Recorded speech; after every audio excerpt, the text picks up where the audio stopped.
এটা Rajshahi railway station. এখানে platform আছে 1, 2, 3, 4, 5, 6 ছয়খানা প্ল্যাটফর্ম আছে। এটি একটি বিভাগীয় শহরের রেলওয়ে স্টেশন। বিভাগীয় শহরের রেলওয়ে স্টেশন যেরকম হওয়া দরকার সেরকমই। অত্যন্ত সুন্দর এবং পরিষ্কার পরিচ্ছন্ন এবং অনেক বড় একটা রেলওয়ে স্টেশন।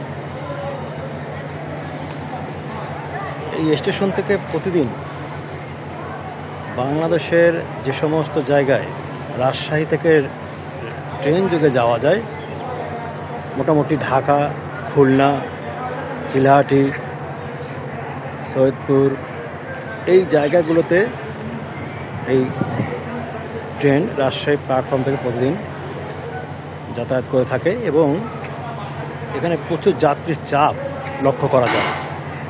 প্রচুর যাত্রীর চাপ, অসংখ্য যাত্রী প্রতিদিন এই স্টেশনটাকে ব্যবহার করে থাকে দেশের বিভিন্ন প্রান্তে যাতায়াত করার জন্য। আর এই হলো রাজশাহী রেলওয়ে স্টেশনের ভিউ। চমৎকার, অতীব চমৎকার।